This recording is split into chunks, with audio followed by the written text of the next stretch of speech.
Hello, kia ora everybody, and welcome to this video about the astrology for the week beginning Saturday the 25th of January until Sunday the 2nd of February. My name is Fiona of Sun and Moon Calendar, and this is astrology, Western tropical astrology, but aiming to be for the Southern Hemisphere. I make calendars like this one. There's an edition for New Zealand and an edition for Australia with tons of information, packed with information about the lunar month and the astrological transits going through, and with some lovely illustrations by a local artist, Jazz Robery. Just going to put that straight. Okay, so what's happening this week? We're going to get into it very shortly. We've got the first new moon of the calendar year. That is a new moon in the sign of Aquarius, where the sun and the moon come together and give us a fresh new start. We're still under Mars retrograde energy, but there's some lovely trines and sextiles this week to brighten things up and make things feel a bit easier. We've got Uranus turning direct, and that could bring us an awakening feeling, and we've got the lunar nodes moving into Pisces and Virgo, and we could be feeling like some kind of change of energy. And once the eclipses come in March, we'll be having something maybe happening that completely changes our direction. Could be small, could be big, but there's some destiny about it. So let's get into it. The moon phase that we're in, we are in the waning moon. The moon is getting smaller and smaller. We've passed the stage of the last quarter moon. It's called the quarter moon, but it appears as a half moon in the sky. We've passed that, and you'll see the moon earlier in the morning now. If you get up early, you might see the crescent over to the east before sunrise, before the sun comes up and then it gets too bright to see the moon, of course.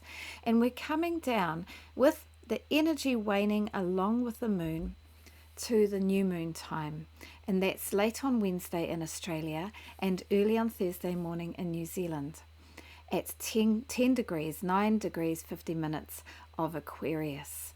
Over the new moon period, a couple of days, it's a good time to pause for a moment and think about what you might want to work on over the next lunar month, because the lunar month is what gives us this energy always of rise and fall on that monthly basis. The strongest aspect of that energy after the sun's energy on a daily basis with the sunrise, sunset. And the first point of astrology, the most fundamental basic cycle of the moon and the sun and the phases that they form together as they go around in relationship with each other in the sky. Okay, and one that most people notice. So there's that quiet time of new moon. Ideally, we're just carrying on with our usual things, our daily life, but we have some kind of pause, reflection on what we might want to aim for in the upcoming month. And I recommend that you wait until you see that crescent moon a couple of days later in the sky in the west, just after sunset. And if you can't see the moon because it's cloudy or you don't get a view of the west, just wait a couple of days after the new moon, like maybe to the Friday, to get things going, Friday or Saturday, to start on some new projects. And so there is the Australian version of the calendar showing that new moon in Aquarius starting on 29th of January. In New Zealand, it starts on the 30th. And there's a full page of the Australian calendar, and you can see there new moon on the 29th of Aquarius, and then the moon getting bigger and bigger and bigger until we have full moon in the sign of Leo on the 13th of February, just before Valentine's Day. And then you can see the moon getting smaller and smaller until we get to the old moon, and then there's a new month. And here is the Aotearoa or the New Zealand page for the month of Aquarius. The red line there means that Mars retrograde is still going until 24th of February when Mars turns direct. So that'll be good. I think we'll feel more like we're moving forward, except Venus is going to be retrograde soon. So let's look at the main events happening this week. What have we got going on? On the 28th of January, we've got Mercury moving into the sign of Aquarius. Mercury had its retrograde in Sagittarius. It was in Sagittarius for a really long time, and then it's had kind of the normal amount of time in Capricorn, making us think seriously and make serious plans and be sensible and well planned.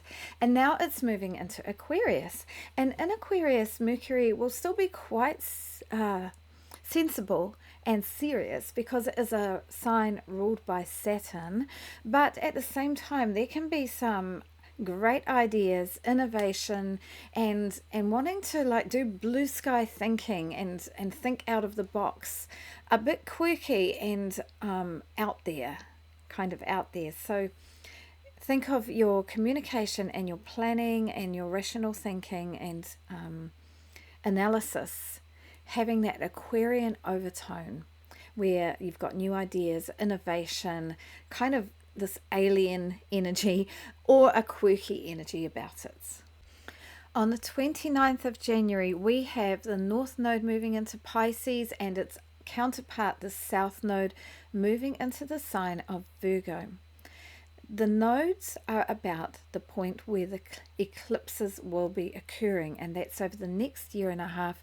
We'll be having eclipses in Pisces and Virgo. We've had a year and a half of the eclipses being in Aries and Libra. Eclipses bring sudden, unexpected events that turn around or change the direction of our lives. Okay, and with the North Node being in Pisces now, that's about where our soul wants to journey to. When an eclipse happens and it does bring a change to your life, it's like the universe giving us a fated nudge or sometimes a great big shove. Anyway, we're not in eclipse season yet, but the calculated point at which the eclipses occur this month in January is moving into Pisces and Virgo. All right. This is what I said in the calendar because, there's just a little bit of space to write things. The North Node represents our soul's collective destiny. The eclipses in Pisces will ask us to create, flow, dream, empathize, have compassion, and connect with spirit. So there's a great spirituality and compassion with Pisces. That's the upside, and the downside is too much escapism and addiction potentially, or just being in confusion. But the upside is great spiritual connection and creativity. Okay, and then we've got Uranus stationing direct. So for several months, Uranus has been going backwards in the sign of Taurus, and Uranus has been shaking up Taurus for the last 7 years, bringing changes to the way that food is grown and supplied, and ways that we're treating the earth and thinking about the earth, and also to do with financial systems. Of course, we're seeing that shaking up with some of the push to go to digital currencies and all of that. But there's been a little bit of a backwards flow for the last few months with Uranus being retrograde, and now Uranus is stationing direct. And so whatever house Uranus falls into in your chart, there might be sort of a bit of an awakening feeling and a fresh readiness to try something different, something that's maybe you've been mulling over for the last few months. Okay, it's an exciting year for Uranus because I think it's in May, but anyway, in the first half of this year, Uranus moves into the sign of Gemini. So it's coming to the end of that 7-year stint in the sign of Taurus. Okay, we're still under the influence of Mars retrograde, and Mars being a personal planet, that affects us a lot. So we're still feeling like we want to take action and we can't. Our steps forward are frustrated. There are blocks and challenges, obstacles to overcome. And during all of this time, we're reviewing the ways that we take action. You can review the ways that you take action and fight for things in the world. I've been telling you guys some things of my Mars retrograde. It's been a challenging one for me, and boy, am I learning some stuff that's been really hard, but much better that I know about it, about the ways I take action, and also the house that Mars is in. So whatever house Cancer falls in for you in your chart, that will be an area that's really getting reviewed with this Mars retrograde. But in about a month, 24th of February, it's coming to an end. So that's good. But at the end of this week, however, we have got Venus going into its shadow period. And this means that Venus is starting to go over those degrees that it will be retrograding back over from March to April.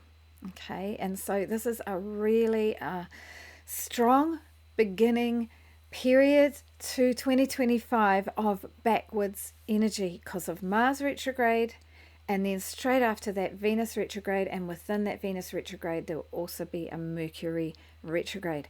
On the 28th of January in Australia and the 29th of January in New Zealand, Venus goes into its shadow period. That means it crosses 24 degrees of Pisces, and it's going to go through the end of Pisces, then into Aries, right until 11 degrees of Aries, and then it stations and will turn back and go reversing over those degrees in its retrograde motion in that period, 2nd of March to the 13th of April. And that's where we'll be revising the Venus things, relationships, money, peace, and the pleasures and sweetnesses of life, the sweetness of life, and how we find comfort and beauty, and also to do with our finances and what we value in the material world. So let's look at the chart of the new moon in the sign of Aquarius.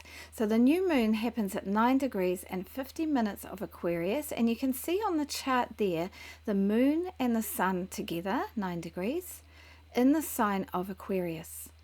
And you can also see one of the lovely aspects of this new moon is that it is trine to the sign of Jupiter. Quite closely too, like less than 2 degrees apart from being exact. Jupiter is in the sign of Gemini, where it's been for the last half a year, over half a year now. And both of Gemini and Aquarius are air signs. So there's a lot of energy for thinking and intellect and ideas and communication. Communication can be easy and airy and light with that. And Aquarius, of course, is about innovation and new ideas, and you can have a new start with that new moon in Aries. And with that new start, I believe that with this full new moon trine to Jupiter, you can be thinking optimistically and expansively and confidently. There's some real help with that with this. Okay, and we're going to get Jupiter going back over this point. Jupiter turns direct soon, and it's going to go back over this point, so there might be a chance to review things then as well. Okay, however, that new moon is also influenced by its co-presence in the sign of Aquarius with Pluto, and at the same time there's a conjunction with Pluto and Mercury, so it might also be a time with that new moon where we are really delving deep into what's underneath and finding some uncomfortable stuff, some shadow stuff, with Pluto there and Mercury being very much about bringing things to this, being on the surface and what we talk about in daily life kind of stuff. Mercury will be bringing out some of that stuff from below. Okay, so let's see what happens there. So lots of optimistic energy, and then also some deep delving, I think.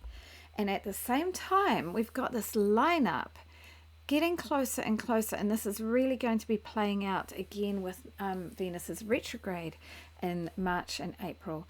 And that is, we've got Venus, Saturn, and Neptune. Oh, no, Saturn's not there yet. Saturn is going to be a big feature of this, but right now we've got Venus, Neptune, and the North Node, and also not far from Saturn. So this is quite a lot happening in one point.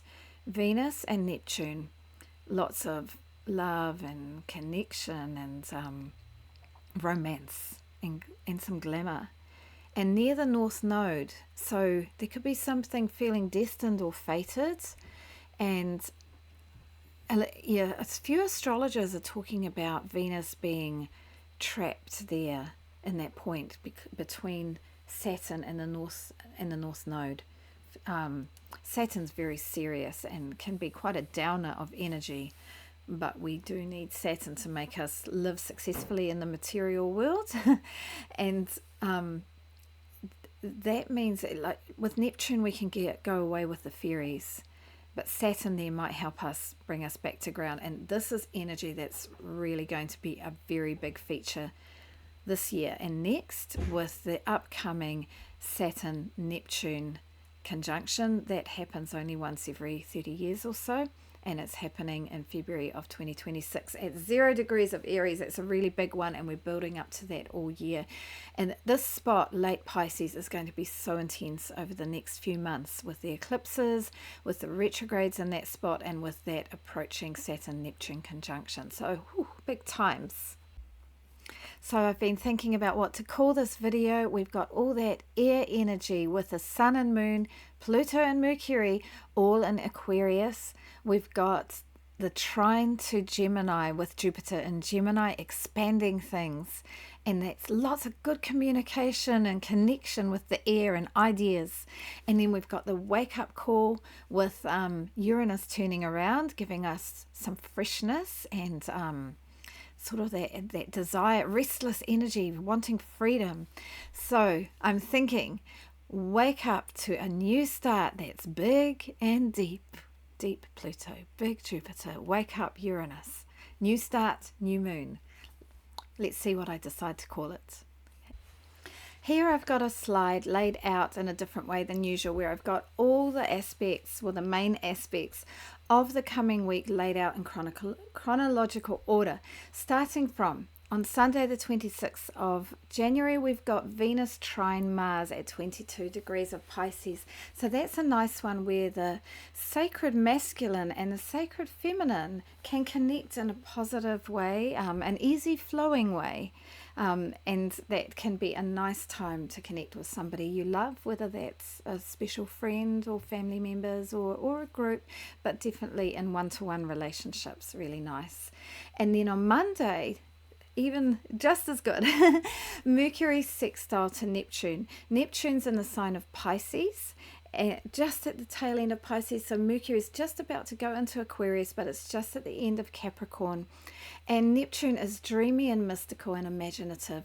And Mercury is logical, communicative, and witty. And bringing these together can be some great conversation and also connection. And then on Monday, again, another one, Venus sextile Uranus. And this is where you can be a little more free thinking in your relationships, your finances, your beauty, sensual pleasures. And then, as I mentioned before, Mercury moving into the sign of Aquarius. Okay. And then on Tuesday, late on Tuesday in Australia, early on Wednesday in New Zealand, we've got Venus moving into that shadow period, as I talked about before. Okay, and then on Wednesday, there's a lot happening on Wednesday. The nodes, the lunar nodes, the mean node, that's the average node, moving into Pisces and Virgo. The true node moved in earlier in January. I've actually already been feeling that change, but this is the mean node, so that will be even stronger. Okay, and then on the same day, we've got Mercury conjunct Pluto, and this could be a really good time to talk about something deep, or to do some deep research or analysis. Pluto is about the underlying layers, and it likes to dive right down and get to what's right at the bottom of things. Okay, and then on the same day, well, that late that night or early in the morning in New Zealand, we've got the new moon in Aquarius. Then on Friday the 31st, Uranus turns direct, and on the same day we've got the Sun trine to Jupiter, and that's going to help us feel expansive and confident and lucky and optimistic. So that's a positive feeling, I think, with that one. And then on Sunday, we've got Venus conjunct Neptune. So a conjunction brings a new start in relationships. with Venus, or beauty or finances. And with Neptune, we can be very idealistic and thoughtful and compassionate and really spiritual. We will try also not to get confused or harbor delusions. Okay, so try to avoid that with the Neptune energy. But this is a new start. This is a cycle. Venus and Neptune will come together, and then Neptune's really slow. So Venus will move around the sky in a year. And it's a new start where you can think about how you want to bring those together with love, money, idealism, spirituality, connection to the universe and all that is. How do you want to do that? You'll get a chance to review that idea and those thoughts when Venus retrogrades back over now Neptune, and then it goes forward again. So we've got 3 times with this new start. So it's a really good chance to think about that. Those are 2 of my favorites, Venus and Neptune. Everybody loves Venus. So there we go. Lots of easy and flowing energy with the aspects this week. But of course, yeah, with the retrograde Mars energy, there's some challenges as well. And we've got the quiet moment of the new moon in the middle there. So there we go, everyone. That's a roundup of the astrological energies like the weather affecting us over the coming week. Remember to order your Aotearoa or your Australia Sun and Moon calendar from sunandmooncalendar.nz. It's not too late to get one for 2025. It actually goes right until mid-January 2026. So you've got a good year ahead to enjoy it and make the most of all the information that's in there, aspects and transits, the lunar month really visually laid out, and important dates highlighted and explained.